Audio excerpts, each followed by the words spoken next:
Welcome to Grappling with the Hi. Great, a forum for promoting an ethical mindset and ethical decision-making to help us more clearly see both sides of complex issues and better navigate the moral challenges of everyday life. I'm Rabbi Yonason Goldson, and I would like to welcome my guest for today. With me is Christopher Bauer, who is a speaker, author, and consultant on ethics, compliance, and accountability. Catherine Fitzgerald is a speaker, writer, certified coach, and founder of Brass Tacks with Heart Executive Coaching. She works with founders and leaders as they navigate the choppy waters of aligning people, performance, and profits. And Scott Mason, also known as the Myth Slayer, is a speaker, podcast host, and coach working with executives and entrepreneurs to magnetize and monetize professional freedom by dislodging toxic myths to ignite the charisma within. Thank you all for joining me. Good to be here. Thank you for having us. Love it. Thank you. And here is the topic for today. The following is taken from the About page on the Hostage Aid Worldwide website. Quote, Hostage Aid is a nonprofit NGO established by a group of former hostages from around the world, families of hostages, and subject matter experts, all of whom, based on their different personal experiences as well as suffering, have banded together to fight for the release of hostages globally while aiming to prevent this inhumane act of hostage-taking from occurring against other innocent people, unquote. Bravo. Who could argue with that? What follows next is from the same organization's Global Hostage Report 2023. Year 2023, quote, year 2023 was the most drastically eventful year for hostages and unlawfully detained persons globally since 1979. The most significant event being the Hamas attack on Israel. On October 7th, Hamas militants and other Palestinian militant factions abducted around 125 foreigners and dual nationals from more than 20 different countries to the Gaza Strip, unquote. You may remember that the number of hostages taken by Hamas was over 240. So how did hostage aid arrive at their count of 125? By excluding Israeli captives, most of whom were civilians, many of whom were women, children, and the elderly. Even if the leaders of hostage aid agree with South Africa's assertion that the Hamas attack of October 7th was justified as an act of resistance, how are we to explain the thinking that allows an organization devoted to, quote, providing humanitarian relief and support to current and former hostages, unquote, to ignore the largest group of hostages currently being held against their will?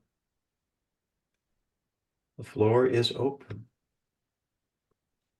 Well, I found myself reading and rereading the scenario and coming to two different thoughts. One was just the wording of how do we account for it. I don't know that without hearing their version of how they account for it, we can make a reasonable guess without more context and more information. It's certainly, I think, we can agree probably tacitly that as a default setting, withholding material information about anything from anyone is not a good idea. It's not a good thing. But the other branch of my thinking was that maybe the question sort of answers itself and it is too narrow. That we may not be able to answer this question, but the broader question maybe is, under what circumstances or with what context does it make sense to withhold information that could be material and could be significant?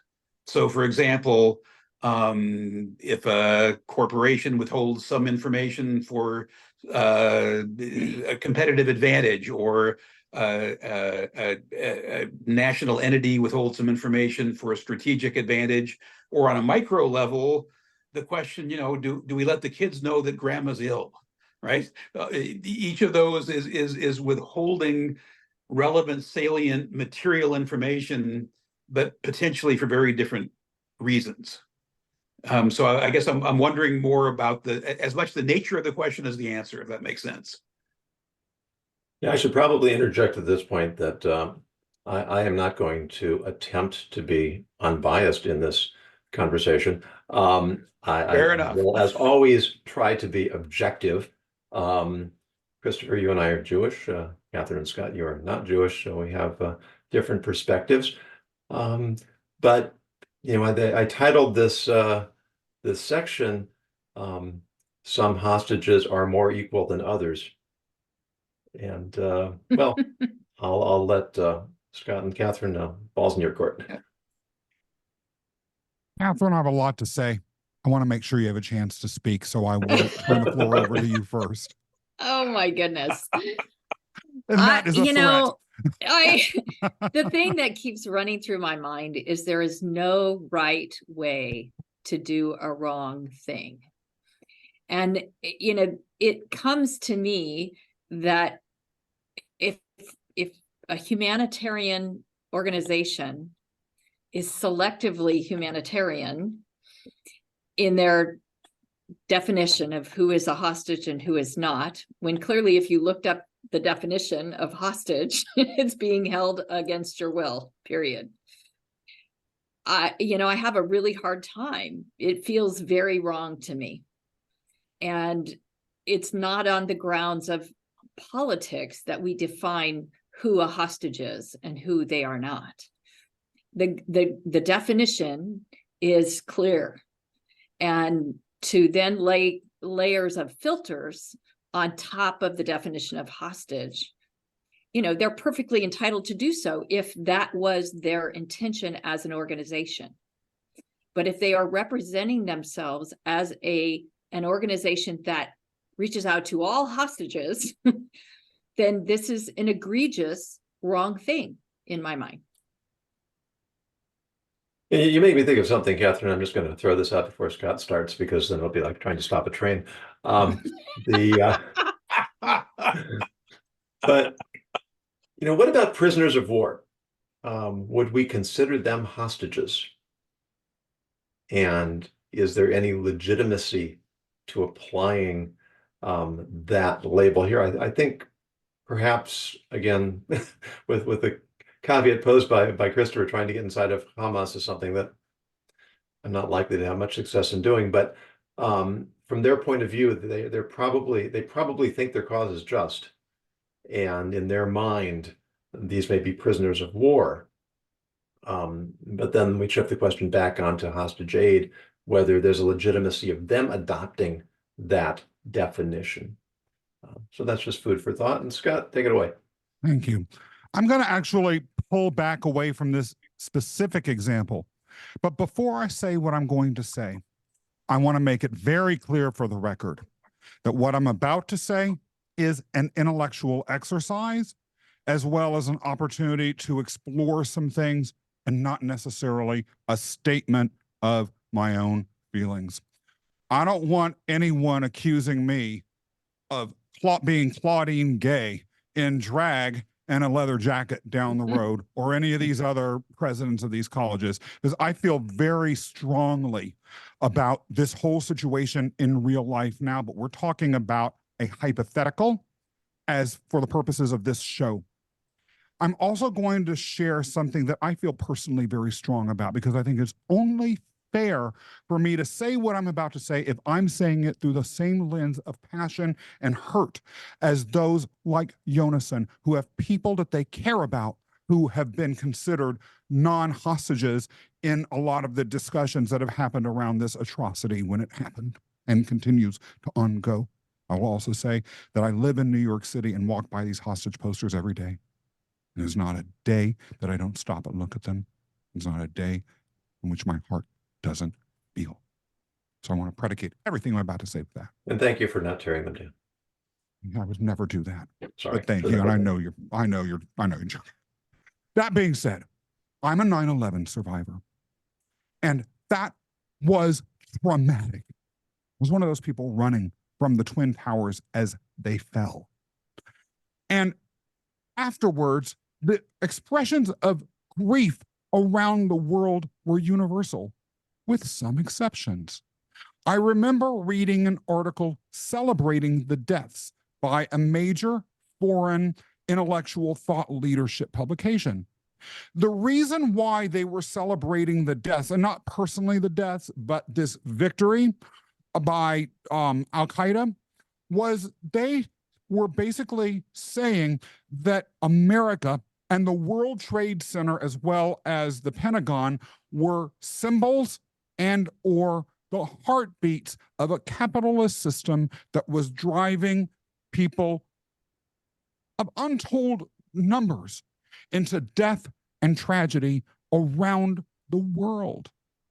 And that those who died were not actually innocent victims, but they were enemy combatants just as much as everyone else.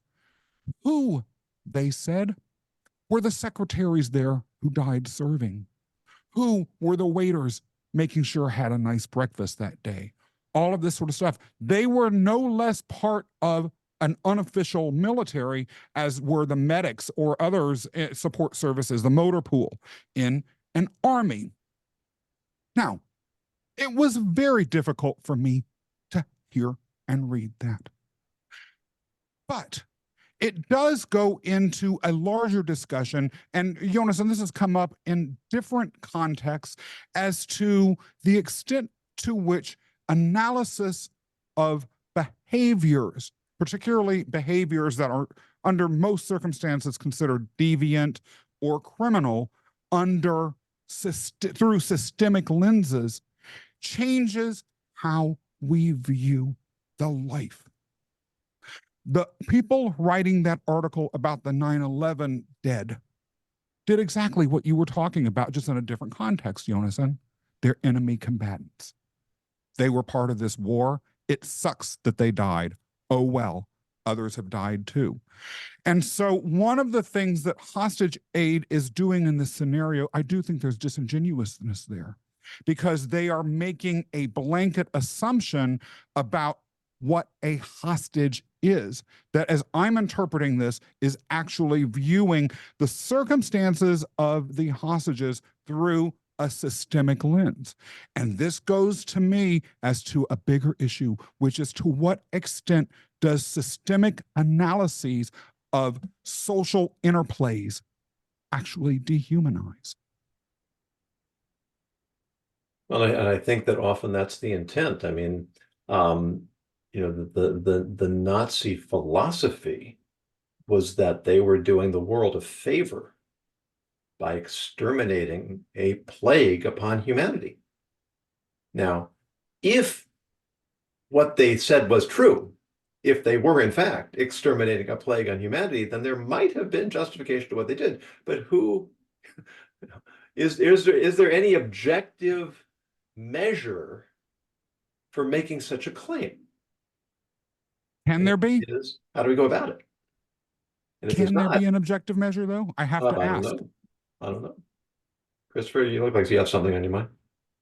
I have a lot of things on my mind, but they're not. I don't know that I can articulate them terribly well. As to the question of whether there's an objective measure, there will never be an objective measure, but there can be a societally accepted subjective measure, right? That you know, humans are humans and are not you know, literally or figuratively swine. They're not insects. There may be humans that have different points of view than we do.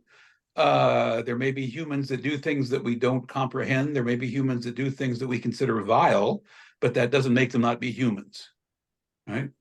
You know, one corollary to all of this, and this may feel like a stretch, it doesn't feel like a stretch to me, is discussing the death penalty, right? You know, that the assumption under the death penalty is that someone, the world is better without this particular human being because what they have done is so egregious, so awful, so intractable that the world will be a better place without them. I think, again, while it may sound like a stretch, I think that is the same thinking that goes into any individual, any organization that sees any individual, let alone a group of individuals, as lesser than, right? As opposed to different from us. And I think that informs warfare. at the broadest level. I think it certainly informs political acrimony at a moderately kinder and gentler level. And I can hear myself rambling a little bit here, and maybe this is what I'm saying is somewhat off topic, but I think it does come around to, can we agree that humans are humans, even if we have a different point of view, a fundamentally different point of view than they are? And I guess my personal view is not only can we, but we have to. But I know that may or may not be a majority opinion. It's funny that you say that, because I was thinking some of us can, Yeah. and some of us will never understand. And and the other thing that flashed in my head during all of this is man's inhumanity to man, and how we determine the pecking order in the world, and how we grow up with it. And social media has magnified it, and we are I just keep going back to the same thing, is what is the foundational principle of this organization? And I will confess, I did not do research before this, because I like to come into this conversation cold, but because we're not about concluding, we're about discussing. And so for me, that would be my first thing. What is your motto? What is your I can't think of the word, Mission your statement. vision statement of who you are, as an organization. And if you're trying to represent yourself as an advocate for families of, who have experienced hostage situations, period, with no caveat about, politics and what happens and plays into politics of the situation, then you have a moral obligation to represent everyone. Well, and I think if I heard and read it correctly, I think their statement of who they are does not differentiate one hostage from another. So I think in that sense, if we're back to discussing this specific situation, Yes. I think we have a fairly clear definition of who they say they represent. Yeah, and I looked on their website. I did not find them address the issue. It might be there, but I didn't find it, that they addressed the issue of why they chose to exclude, which frankly I wouldn't expect them to. I did hear some commentators propose reasons, which I didn't find, and I don't think I can articulate back clearly or accurately, so I won't try. To your point of capital punishment, Chris, we're not going to get into that particularly, but the often misquoted sixth commandment, it's not "thou shalt not kill," it's literally "thou shalt not murder." And what's the difference between murdering and killing? Well, murder is illegal killing. So then what is the legal system? Where does that come from? How much trust do we have in it? The obvious exclusions are self-defense, warfare, which is national self-defense, and capital punishment, if one believes in that, which the significant does. if. Yeah. Well, I'm saying that the place that the authority that gave us the commandment does endorse the capital punishment. So there's an right. Fair enough. there. Fair enough. But that's not our debate here. But rather, it's there are almost always going to be exceptions to blanket rules. And then that gets into a measure of, well, how defensible are those exceptions? Are they logical imperatives? Are they social norms? And what happens when we don't all agree on them? Where do we go from there? Yeah, and to build on that a little bit, and this risks being, arguably a bit academic, but our stated goal here is to talk about the ethics of the situation. And one of the things I found myself kind of reviewing in my mind is the thought that if you make a judgment that does not have context and does not have credible information, you're probably talking about a moral or legal definition and not an ethical issue, right? That without context, I'm not convinced you can have a thorough and competent discussion of the ethics of any situation, not just this one. You can certainly talk about it from a moral standpoint. You can certainly talk about it from a legal standpoint, but ethics get fuzzier and fuzzier the less context that one has. Yeah, The no, other- we'll save the distinction between morality and ethics for another time. But I hear your point. Well, the other thing that popped into my head when you were talking about prisoners of war is that they may have defined their scope, or defined what a hostage is based on some different criteria that we're, but if we're looking at the Webster's dictionary it seems pretty straightforward to me. Use the right word then, if there are exclusions. It's really a tough one for me to swallow in any form. Okay. Go ahead.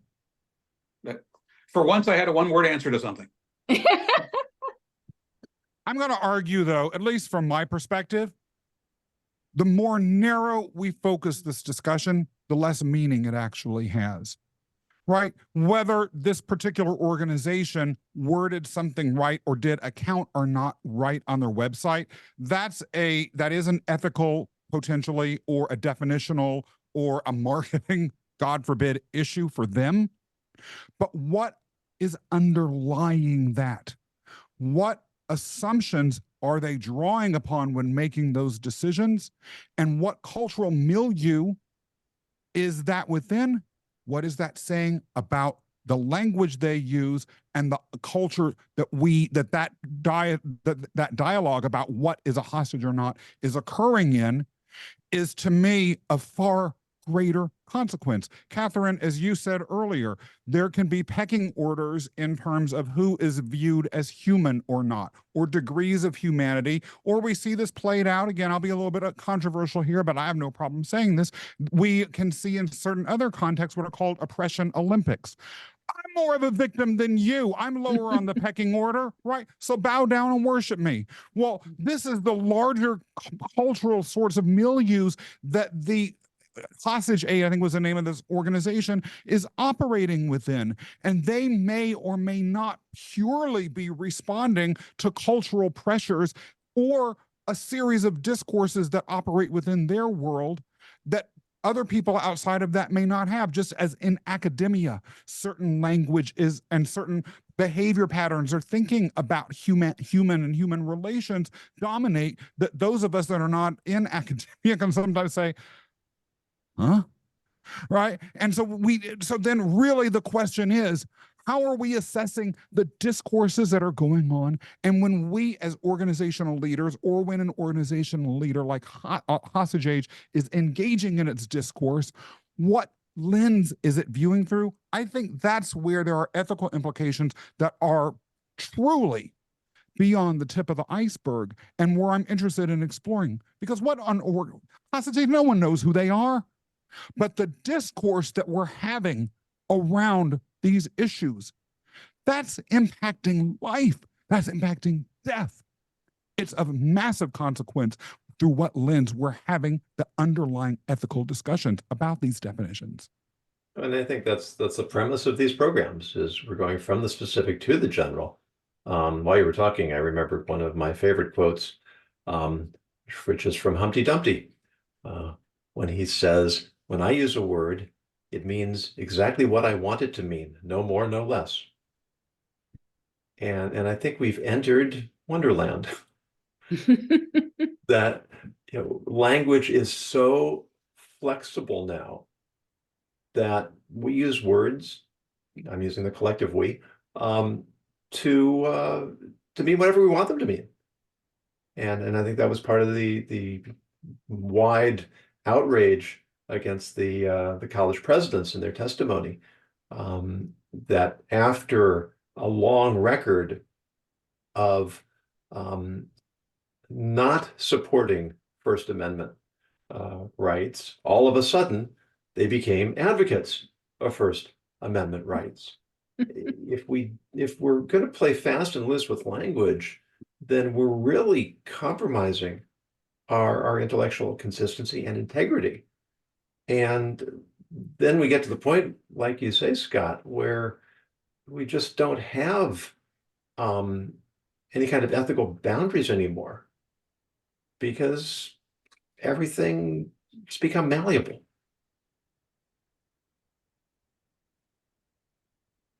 Yeah, I mean this sounds like a topic or 10 in and of itself. You know that language has become not just squishy, but peculiarly weaponized. Mm. And I think that can't help but be invasive, potentially, in any conversation about ethics. One might argue, what's the point of language if we can't weaponize it? Because let's face it, as mentioned Didn't see that earlier, coming. sometimes you need weapons to defend yourself. Well, okay, Well, that's an interesting point. I'm not sure that's what Chris meant when he said weaponized. No, but I do think that, right, and Thank you. in fact, I know that's not what you meant, Chris. I do want to make that clear, but let's think about that. Even the idea of weaponizing something is morally ambivalent, or at least has different moral shades depending on how you're viewing the underlying conflict or the underlying, sphere within that language, within that language's use. One of my frequently cited examples is from 2,000 years ago when the great Jewish academies, the House of Hill and the House of Shammai, would debate in the study hall, and the record records that when they argued, they were so passionate, it was as if they fought with swords and spears. So even back then, there was that weaponizing description. The difference was it was never personal. They left friends. It never came to personalities. It was all about logic, reason, evidence, making a case. And because they had different outlooks and different philosophical starting points, they rarely came to a meeting of minds, but what they did come to was mutual understanding and mutual respect, which meant that their differences generated deeper understanding, deeper wisdom, and the real diversity of thought that should be what we're aspiring to. You would almost think that people can have differences of opinion and get along. And so I'm going to mute you now, Chris. Oh my You goodness. can't say things like that here. It's radical. I know it's radical. It is such a sad thing that we can't respect the life in each other and the wisdom that each of us bring from our own life experience and as a norm in our society worldwide. But I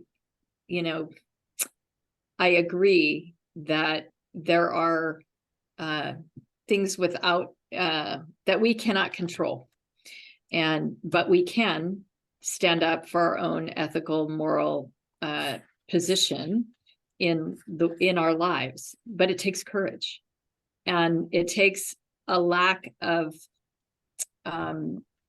it takes a strong priority system that allows you to put your ethical moral standing in your own decision making above what would be popular, well received, et cetera, et cetera. Letting those other things take precedence in the decision making of your ethics puts your ethics at question to begin with, in my opinion. Well, I would turn up the volume on one of the things you said and maybe reinterpret it a little bit. You talked about your values informing your ethical decision making, and I would say it's not a matter of one informing the other, but they're one and the same. That your ethical decision making is in fact representative of what your values are. That I don't know that you can well said. actually tease those apart. No, absolutely. But where does it stop? We have had on this show another guest who I actually view as a national treasure. I really do. Who I have respectful disagreement all the time with, whenever we're on the show, at least. Right? His core value, at least as I have discerned it so far, is humility. Who am I to be judging other people's value systems? Okay, that sounds nice and wonderful. And in a way, that's what I'm hearing. Well, we should be able to have disagreements and all of these sorts of things and leave them and be able to shut the doors. And what he would say, as I'm putting into his mouth, and again, I'm not, this is someone who I truly have intellectual respect for. I really do. Right? He would say, well, who am I to say that my value system is better than yours? Right? In a sense, he's right. But then if we're willing to say we should be able to disagree and then just sort of put it behind and value systems, and we need to understand these frameworks. Well, what if your value system is that your religious text says that gay men should be executed? And then you decide as, let's say, a government official to sign a law that would lead to me and my husband being executed. Am I really going to say we should just disagree? Just, hang up the phone and chit chat. Okay, I'll be executed tomorrow. But we don't have to be angry about it. We should be able to respect each other's opinion. There's I don't buy that. a significant difference between disagreeing with someone and accepting immoral behavior. But where does the line get drawn? Because these disagreements that we're talking about are all with regards to ethical and moral behavior. I think we all draw them, for better or worse, in different places. I think my guess is, if I had to guess out loud, you and I probably draw them in the same place, which is different than other people, different than other places draw them. I'm just making the point that there's a difference between viewing the world differently and being accepting of behavior that is unacceptable. And that again gets to morals as much as ethics.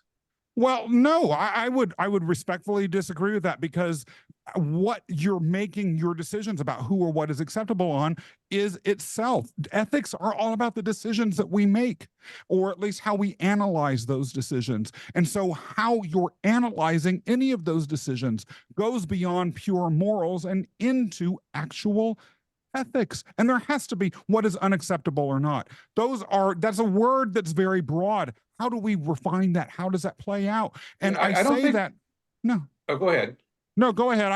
I was going to say, I don't actually think we're disagreeing. My point simply was that there is necessarily a division between one's behavior and how one rationalizes what one thinks. But our behaviors are based on our rationalizations. Laws only get put into effect because someone has rationalized their existence.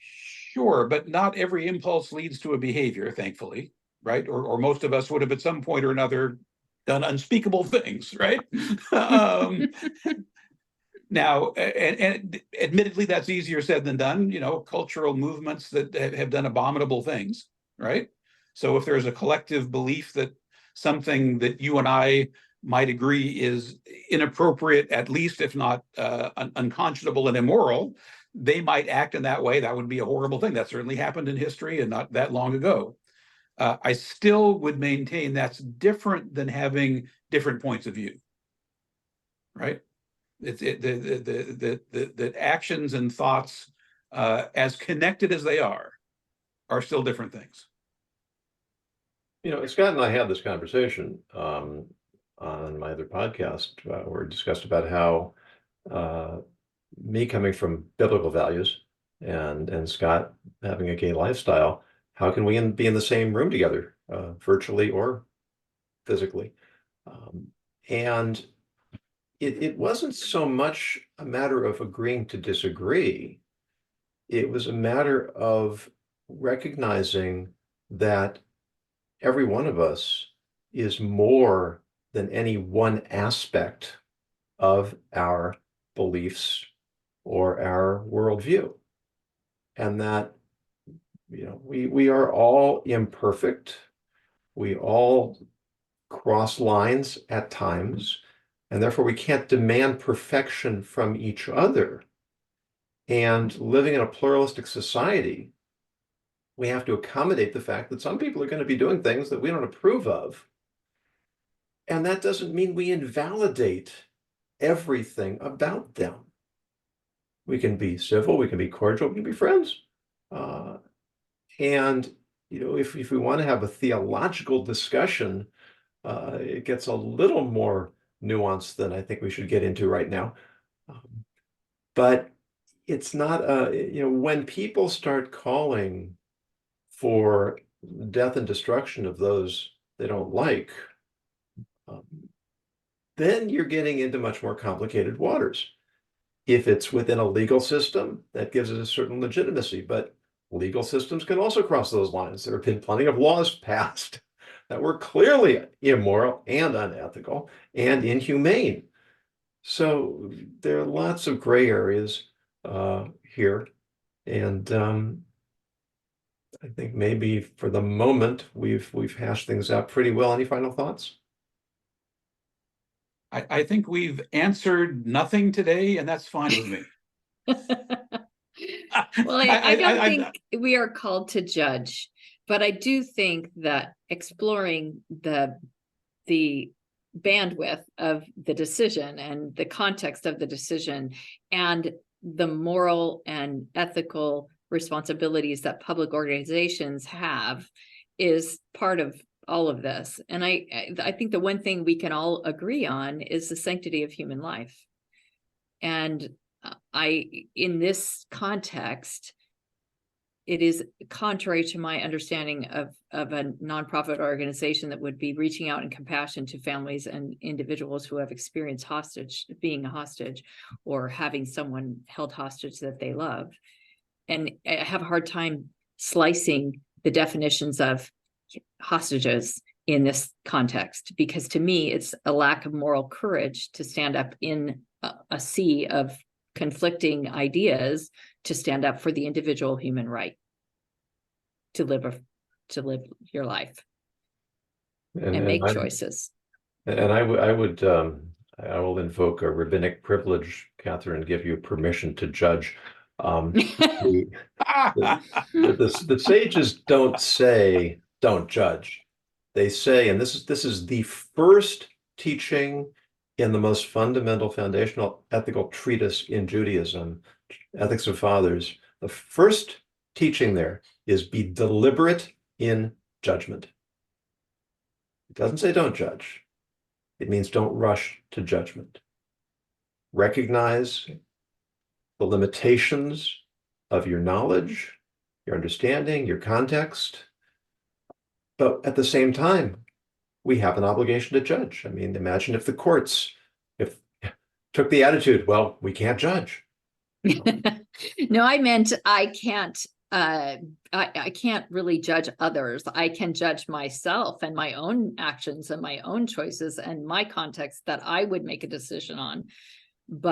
And I can stand up for what I believe in, but it is not mine to take action in judgment. Right. So taking action is a whole different story. But calling out behavior that is absolutely well, certainly if it's indefensible, but assuming everybody can defend their own behavior, that's a little more complicated. But there have to be norms. There has to be intellectual consistency. There has to be some sort of standards that we can relate to. And then calling out may mean bringing attention to and offering arguments against, as opposed to attacking either verbally or physically. Or passively accepting the problem. Yeah. Because, we've got plenty of examples of people who stood by and did nothing and let really awful things happen. So thank you all for your willingness to take up this topic.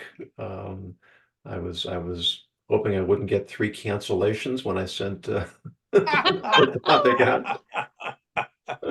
You did get some really wide eyes from me, but when you talk about moral courage, Catherine, I think part of it is the willingness to talk about things that are difficult and complicated and messy, and then sometimes pit us against each other, despite our best intentions. So thank you all.